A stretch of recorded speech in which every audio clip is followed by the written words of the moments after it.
नमस्कार, मैं हूं प्रशस्ति तिवारी। केकेडी न्यूज में आपका स्वागत है। वही रुक करेंगे कुछ बड़ी खबरों की ओर। तो लखनऊ से एक बड़ी खबर सामने आ रही है। जाएगी वैन से निपुण भारत मिशन का प्रचार प्रसार किया जाएगा। बता दें कि बेसिक शिक्षा विभाग यह अभियान शुरू करने जा रहा है। एलईडी वैन से रूट चार्ज का प्रचार प्रसार होगा। वही दो घंटे कार्यक्रम के माध्यम से यह जानकारी दी गई है। एक जिले में 120 स्थलों पर इसका प्रदर्शन किया जाएगा। लखनऊ से बड़ी खबर सामने आ रही है, जहां पर एलईडी वैन के द्वारा निपुण भारत मिशन का प्रचार प्रसार किया जाएगा। बता दें कि बेसिक शिक्षा विभाग इस अभियान को शुरू करने जा रहा है। वहीं 2 घंटे के कार्यक्रम के माध्यम से यह जानकारी दी जाएगी। साथ ही एक जिले में 120 स्थलों पर इसका प्रदर्शन किया जाएगा।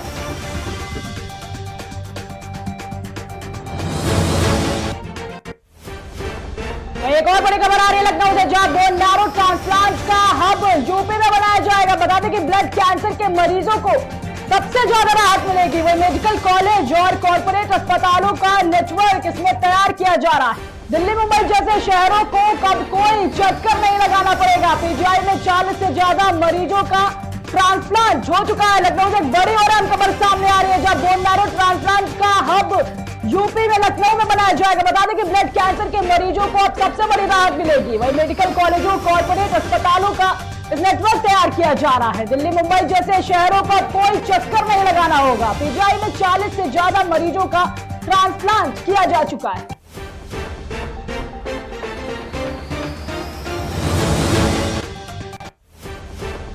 रायबरेली से एक बड़ी खबर सामने आ रही है, जहां आरपी यादव का जेल भेजे जाने का मामला सामने आया है। बता दें कि सपा नेता आरपी यादव है, वही जिला कारागार के बाहर उनके समर्थक पहले से मौजूद है। आरपी यादव ने सत्ता पक्ष पर आरोप भी लगाया है कि पुलिस प्रशासन सत्ता पक्ष के नेताओं पर इस आरोप को रखा है। रायबरेली से एक बड़ी खबर सामने आ रही है, जहां आरपी यादव को जेल भेजे जाने का मामला आया। बता दें कि सपा नेता आरपी यादव है, वही जिला कारागार के बाहर उनके समर्थक पहले से मौजूद है। इसके साथ ही आरपी यादव ने सत्ता पक्ष पर आरोप लगाया है।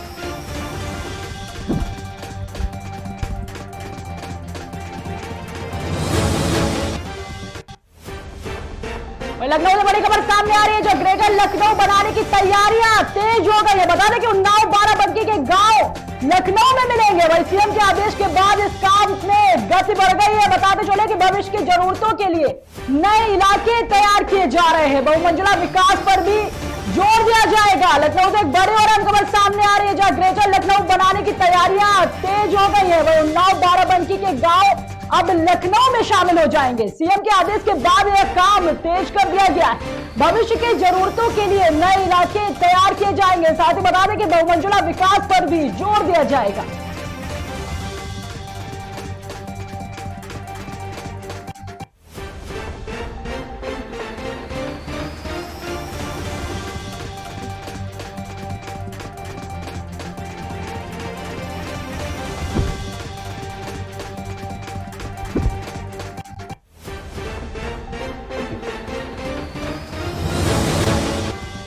लखनऊ से एक बड़ी खबर सामने आ रही है, जहां निकाय चुनाव में ओबीसी आरक्षण का मामला सामने आया है। बता दें कि ओबीसी आयोग मार्च के अंतिम सप्ताह तक रिपोर्ट देगा। साथ ही आयोग की 2 टीमें 23 जिलों का भ्रमण कर चुकी हैं। अभी तक मिले आंकड़ों का आयोग ने इसका विश्लेषण कर लिया है। लखनऊ से बड़ी और अहम खबर सामने आ रही है, जहां निकाय चुनाव में ओबीसी आरक्षण का मामला आया है। बता दें कि ओबीसी आयोग मार्च के अंतिम सप्ताह तक रिपोर्ट दे देगा। इसके साथ ही आयोग की 2 टीमें 30 जिलों का भ्रमण कर चुकी है। वहीं अभी तक मिले आंकड़ों का आयोग ने विश्लेषण शुरू कर दिया है।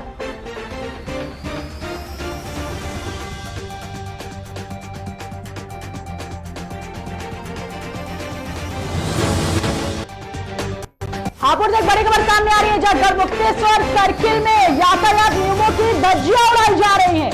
ऑटो चालकों ने सड़क को ही ऑटो स्टैंड बनाकर रख दिया है। इसके साथ ही वाहन चालकों को आने जाने में काफी परेशानियों का सामना करना पड़ता है। बता दें कि शासन प्रशासन सब कुछ देखने के बाद भी खामोश बैठा हुआ है। यह मामला थाना सिंबावली क्षेत्र के हरोड़ापुर रोड का बताया जा रहा है। वही बता दें कि चालकों ने सड़क को ऑटो स्टैंड बना के रख दिया। हापुड़ से एक बड़ी खबर सामने आ रही है, जहां गढ़मुक्तेश्वर सर्किल में यातायात नियमों की धज्जियां उड़ाई जा रही है। ऑटो चालकों ने सड़क को ही ऑटो स्टैंड बना के रख दिया है, जिसमें वाहन चालकों को आने जाने में काफी परेशानियों का सामना करना पड़ रहा है। वही शासन प्रशासन सब कुछ देखने के बाद भी खामोश बैठा हुआ। यह मामला थाना सिंबावली क्षेत्र के हरोड़ापुर सर्विस रोड का बताया जा रहा है।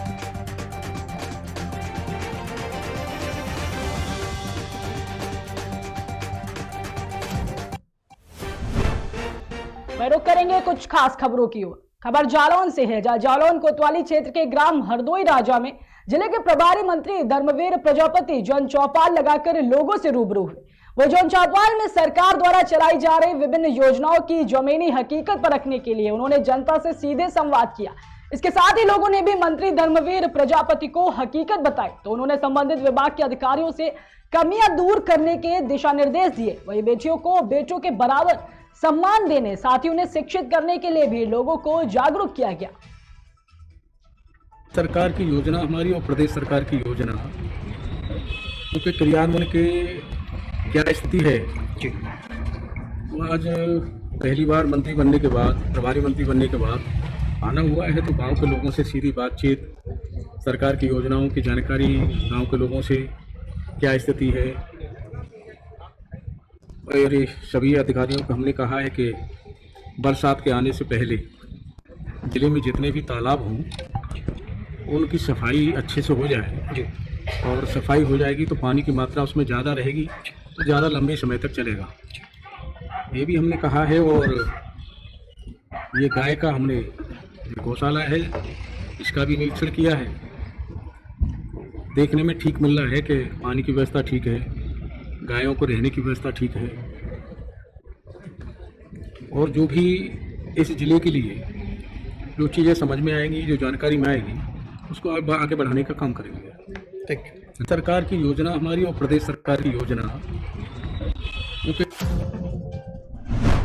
खबर जालौर से है, जहां पर्यटन विभाग, राजस्थान सरकार, जिला प्रशासन एवं जालौर विकास समिति के संयुक्त तत्वाधान में आयोजित जालौर महोत्सव को लेकर आज दूसरे दिन भी ऑडिशन स्थल पर भाग लेने सुबह से ही बच्चों की कतार लगी हुई थी। वहीं जालौर महोत्सव के सांस्कृतिक कार्यक्रम को लेकर अलग अलग प्रतियोगिता का ऑडिशन हुआ, जिसमें एकल नृत्य सब जूनियर का ऑडिशन हुआ।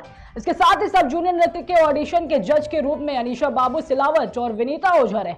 आपको बता दें कि मिस्टर एवं मिस जालौर के ऑडिशन में जज के रूप में सुषमा चतुर्वेदी व प्रमोद वैष्णव ने निभाई। वही ऑडिशन स्थल पर सभी को कोऑर्डिनेटर एवं सह कोऑर्डिनेटर अपने अपने कार्य करते हुए दिखाई दिए। 4 फरवरी को होने वाले एकल नृत्य जूनियर, एकल नृत्य सीनियर और समूह नृत्य ऑडिशन को लेकर तैयारियां जोरों पर चल रही हैं। वहीं 3 तारीख को मिस्टर जालौर व मिस जालौर में भाग नहीं लेने वाले 4 तारीख को ऑडिशन स्थल पर आकर फॉर्म जमा करा सकते हैं। इसके अलावा सभी प्रतियोगिता के फॉर्म ऑडिशन स्थल पर लिए जा रहे हैं।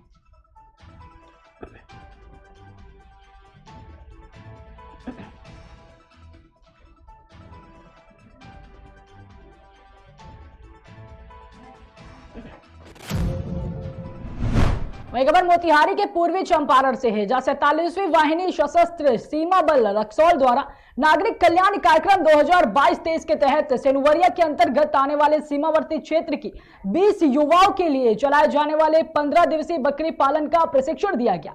इसका शुभारंभ कचिया मचिया पंचायत भवन के परिसर में अनिंद्र मणि सिंह, कार्यवाहक कमांडेंट SSB रक्सौल के दिशा निर्देशों का अनुसरण करते हुए दीप प्रज्वलन कर किया गया। इस 15 दिवसीय बकरी पालन प्रशिक्षण के दौरान बकरी की नस्ल पालन, उनमें होने वाली बीमारियां एवं उनसे बचाव करने के उपाय इत्यादि के बारे में शिक्षित किया जाएगा। इसके साथ ही सभी प्रशिक्षुओं को बुक, कलम इत्यादि भी भेंट की गई और उनके उज्जवल भविष्य की कामना भी की गई। वहीं मौके पर मीडिया कर्मी व अन्य SSB कार्मिक लोग उपस्थित रहे।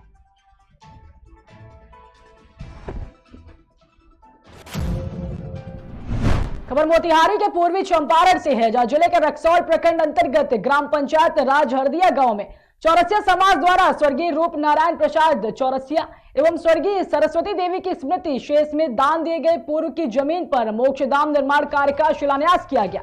बता दें कि ग्राम पंचायत राजहरदिया के सर्वोपरि सरपंच सह समाज सेवी लक्ष्मण प्रसाद चौरसिया तथा पंचायत समिति सदस्य मोहम्मद कैश खां द्वारा किया गया, जिसकी जानकारी चौरसिया समाज सेवा संघ रक्सौल के अध्यक्ष सह समाज सेवी शंभू प्रसाद चौरसिया ने देते हुए बताया कि कार्य का शुभारंभ चौरसिया समाज के वयोवृद्ध समाज सेवी शिवनाथ प्रसाद चौरसिया ने विधिवत पूजन कर निर्माण सामग्री डालकर किया, जिसके साक्षी सैकड़ों ग्रामीण बने।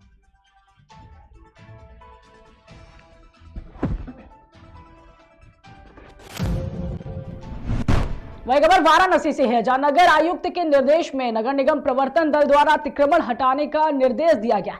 इसी कड़ी में निर्देश का पालन करते हुए राजमहल उपवन तक सघन अतिक्रमण अभियान चलाते हुए क्षेत्र में तमाम स्थायी और अस्थायी अतिक्रमण हटवा कर मार्ग को खाली करवाया गया। इसके साथ ही व्यापार मंडल के पदाधिकारियों द्वारा किए गए अतिक्रमण को 2 दिनों में खुद ही हटाने के लिए निर्देशित भी किया गया।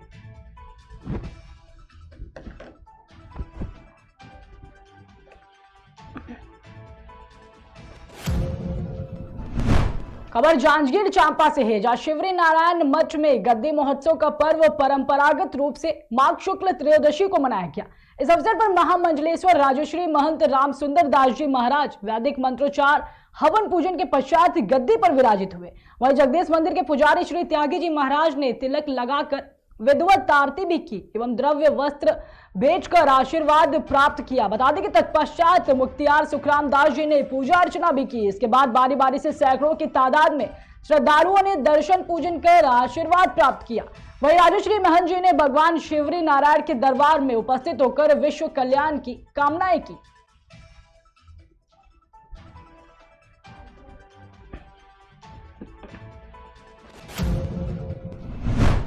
खबर एटा से है, जहां एटा महोत्सव में भोलेनाथ के भक्त सुपर सिंगर हंसराज रघुवंशी पहुंची। बता दें कि महोत्सव में उन्होंने अपनी सुरीली आवाज से लोगों का दिल जीत लिया। एटा महोत्सव में शांति व्यवस्था बनाए रखने के लिए पुलिस प्रशासन की चाक चौबंद व्यवस्था नजर आई। साथ ही महोत्सव में सिंगर हंसराज रघुवंशी का जोरदार स्वागत भी किया गया।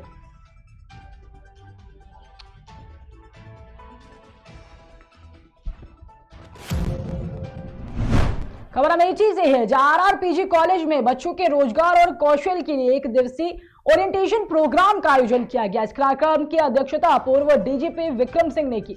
इस दौरान उन्होंने बताया कि बच्चों को एम्पायर करने और उनकी कमियों को निकालने के लिए यह प्रोग्राम उनके जीवन के लिए बहुत जरूरी है। इस कार्यक्रम में युवाओं में छुपी हुई प्रतिभा निकलकर सामने आएगी।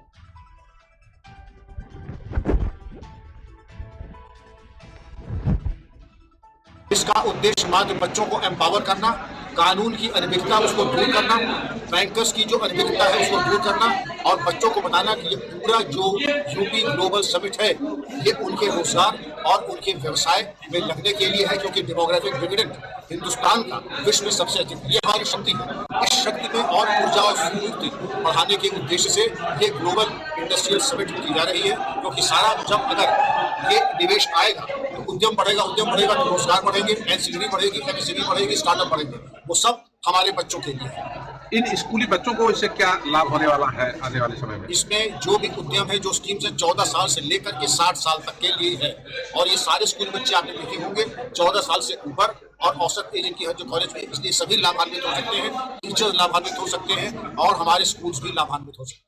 इसका उद्देश्य मात्र बच्चों को एम्पावर करना, कानून की अनभिज्ञता उसको दूर करना, बैंकर्स की जो अनभिज्ञता है उसको दूर करना।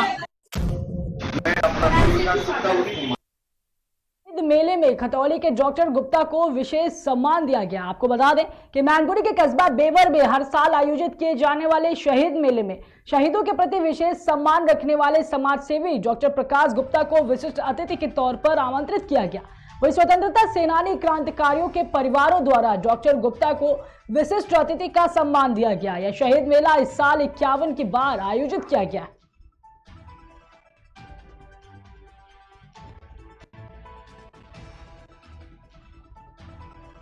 मैं डॉक्टर अब्दुल विकास गुप्ता मानव गुप्ता आपको एक सूचना देना चाहता हूँ कि उत्तर प्रदेश के जिला मैनपुरी के बेवर में हर साल एक शहीद मेला हमारी देश की आज़ादी के क्रांतिकारी शहीदों के परिवार द्वारा आयोजित पिछले 51 सालों से लगातार किया जा रहा है। रहने का मौका मिला, मुझे भी निमंत्रण मिला और इस मेले में जाकर के और वहाँ का माहौल देख करके सभी क्रांतिकारी परिवारों से मिलकर के बहुत अच्छा लगा।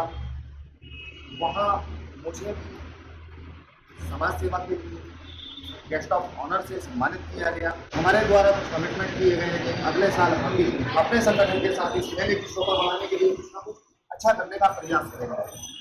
बहुत से हमारे देशभक्त क्रांतिकारियों के परिवार, उनके वंशज यहाँ मौजूद रहे, जिसमें मुख्य रूप से इतने भव्य आयोजन के लिए, क्योंकि ये है शहीद मेला पूरे भारतवर्ष का एकमात्र ऐसा मेला है जो शहीदों की याद में शहीद क्रांतिकारी परिवारों के द्वारा आयोजित किया जाता है।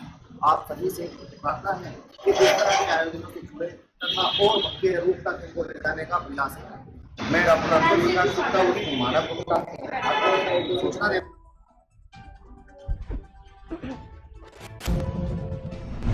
खबर सोनभद्र से है, जहां दुद्दीबार के नवनिर्वाचित पदाधिकारियों को पद व गोपनीयता की शपथ दिलाई गई। इस समारोह में सबसे पहले बाउर काउंसिल के पूर्व अध्यक्ष अरुण कुमार त्रिपाठी ने नवनिर्वाचित अध्यक्ष रामपाल जौहरी को पद व गोपनीयता की शपथ दिलाई, जिसके बाद वरिष्ठ उपाध्यक्ष आनंद कुमार, सचिव दिनेश कुमार, एडवोकेट समेत अन्य लोग ने गोपनीयता की शपथ ली।